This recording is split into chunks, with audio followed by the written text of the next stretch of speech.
Hi, my name is Cliff Harris. I'm the developer of Gratuitous Space Battles. This is Gratuitous Space Battles. It's an indie PC game that's been around for a little while now, and I've made some changes and improvements to the game, and I thought I'd do a quick video to point out what some of those changes are and kind of explain why I've done them and kind of where to look for them. This is a battle between two of the expansion pack races. This here is a fleet of ships that belong to the Nomads, and over here these are ships that belong to the Swarm.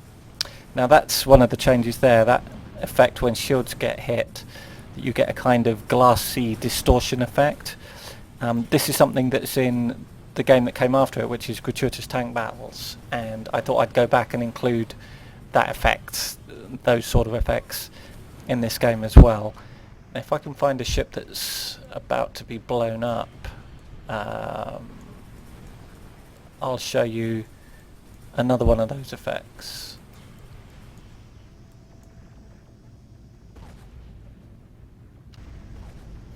Okay, so I'm hoping that this ship here isn't going to last much longer, and when it blows up there's a kind of distortion ripple effect that is in Gratuitous Tank Battles, and I really liked it and I thought it would work well. That's it there, that kind of quick blast ripple that you get. And there it is again on another ship, a smaller ship there. It's actually much harder to code this than you would imagine that it is, because you see it in quite a few places. It's a bit of a pain to implement. If your graphics card can't handle it, you can turn this stuff off, so it doesn't really change the game unless you want it to. But I think it's kind of cool. I love it, obviously. And I kind of really miss it if I come back and play Gratuitous Space Battles, having played Gratuitous Tank Battles. So I thought I have to find a way to go back and put it in. I think this ship's on its last legs, surely. That's got to finish it off, hasn't it? There you go. That was a bit zoomed in too much. Anyway, that's one of the changes, these sort of visual changes to explosions and stuff like that. Right, this is the other change that I've made to the game. This is in the deployment screen where you're deciding, you know, what ships to place where and what orders to give them. And there's a new button at the bottom here which says Direct Control.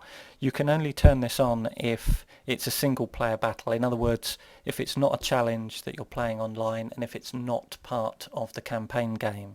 So you can't really use this to cheat in any way.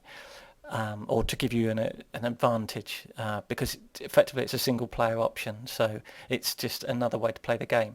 So if you do toggle this on at the start, then it becomes an option in the battle. So I've just picked a different scenario and a different enemy. So I'm playing against the Empire. I particularly like those sort of ships. So what's changed? Basically you can now control the ships in the middle of battle. You're only really going to use this to override certain orders and to kind of change your mind mid-battle, because the battles in GSB are pretty big, the fleets are pretty big. You probably, unless you're constantly pausing the game, you're probably not going to play the whole game this way. But essentially, if you select a ship, and you can actually select a ship and see which ship you've selected, because you get this new effect on them like that. And obviously you can like draw boxes to select ships, or double click to select ships, or control click, and do all the kind of selection stuff that you'd expect in an RTS game. When you've selected a ship, you'll notice you get extra buttons here for controlling their orders. So these ships here, they've got their default orders, they're heading this way, but I could select them and give them different orders. I actually selected some fighters there. So I can issue mid-battle course changes to these guys, tell them where to go. I can make them retreat if they're getting badly hit by the enemy, or I can tell them to go towards a certain target. I can always change those orders, so if I select a ship and it's got an overridden order, and you'll see that because of the green line, I can then cancel that specific move order, and it will then go back to doing whatever it was doing beforehand. So if I select these and tell them to go there, you'll see them change course pretty much straight away. I can cancel that, and then they'll go back to moving towards their original location.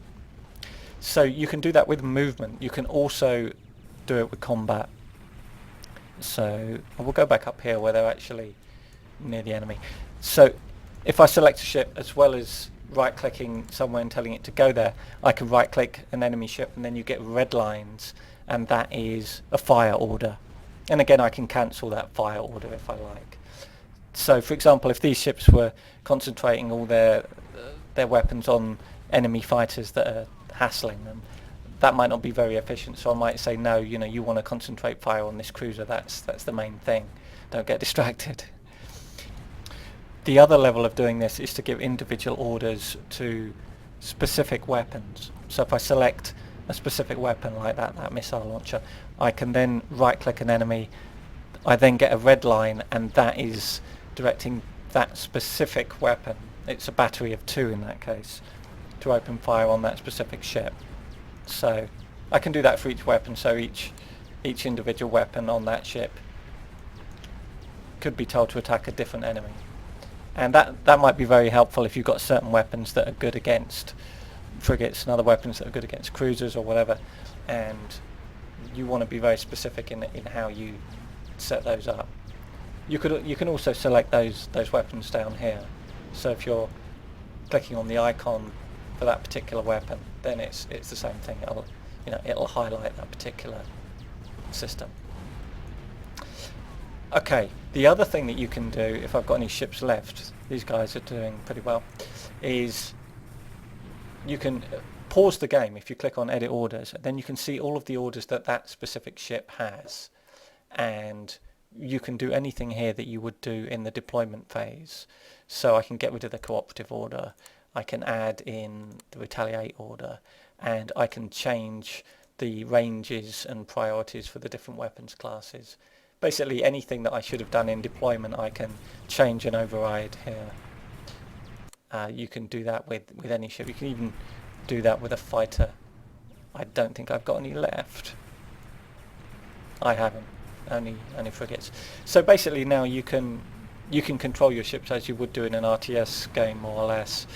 I don't think that people will necessarily play it entirely like an RTS, but you could if you wanted to.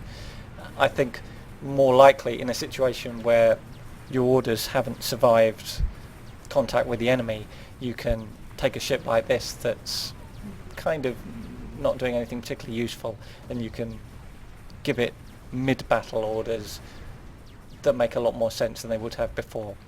Because part of the frustration of the game is occasionally that your ships seem to be doing the wrong thing and there's nothing you can do about it. I quite like that, but some people would prefer to be able to do this where you're overriding those pre-battle orders, and it is kind of fun. Hopefully people won't get too agitated about it, and they'll realise it's just another option. It's always a good idea to have options in a game, I think. It's not really for the game designer to insist that you play it the way he wants to play it. And hopefully anyone that was really put off the idea that you don't have any control whatsoever mid-battle, now you do. So hope you enjoy it.